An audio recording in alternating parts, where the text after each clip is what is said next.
বিএনপির চেয়ারপারসন ও সাবেক প্রধানমন্ত্রী বেগম খালেদা জিয়ার শারীরিক অবস্থার হঠাৎ অবনতি ঘটেছে। রোববার দিবাগত রাতের শেষ ভাগে শ্বাসকষ্ট বেড়ে গেলে তাকে এভারকেয়ার হাসপাতালের এইচডিইউ থেকে আইসিইউতে স্থানান্তর করা হয়। আইসিইউতে চিকিৎসকেরা তাকে ভেন্টিলেশন সাপোর্টে রেখে নিবিড় চিকিৎসা দিচ্ছেন। নতুন এবং ফিরে আসা গ্রাহকদের জন্য নগদে চলছে ক্যাশব্যাক সহ প্রতিদিন হাজারো উপহার জেতার সুযোগ। হবে আশা আর ফেরা, সারপ্রাইজ সেরা। সোমবার সন্ধ্যায় হাসপাতালে গিয়ে চিকিৎসকদের সঙ্গে কথা বলা বিএনপির এক নেতা জানান, খালেদা জিয়ার অবস্থা সংকটজনক হলেও তাকে লাইফ সাপোর্টে রাখা হয়েছে এমন তথ্য পুরোপুরি সঠিক নয়। তিনি শুধু ভেন্টিলেশনে আছেন। এর আগে বেলা 1:45টার দিকে বিএনপির ভাইস চেয়ারম্যান আহমেদ আজম খান বলেন, খালেদা জিয়া খুব ক্রিটিক্যাল কন্ডিশনে রয়েছেন।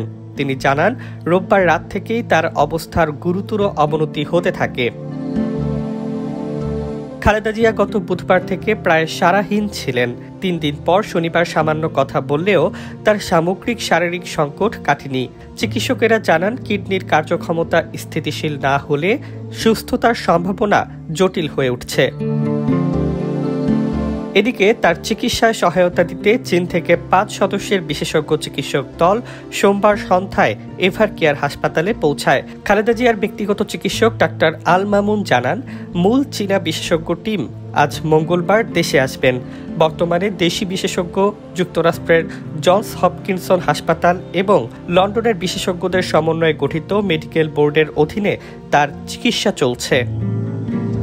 23 নভেম্বর থেকে হাসপাতালে ভর্তি খালেদা জিয়া একাধিক জটিলতায় ভুগছেন। লিভার সংকট, কিডনির কর্মক্ষমতা হ্রাস, শ্বাসকষ্ট, ডায়াবেটিস সহ গুরুতর অবস্থা একসঙ্গে দেখা দেওয়ায় তার চিকিৎসা আরও কঠিন হয়ে উঠেছে।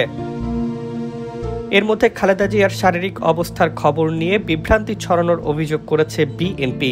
দলটি জানিয়েছে, তারা চিকিৎসা সংক্রান্ত তথ্য কেবল ব্যক্তিগত চিকিৎসক AZM জাহিদ হোসেনের বক্তব্য ছাড়া অন্য কোথাও থেকে প্রচার না করতে।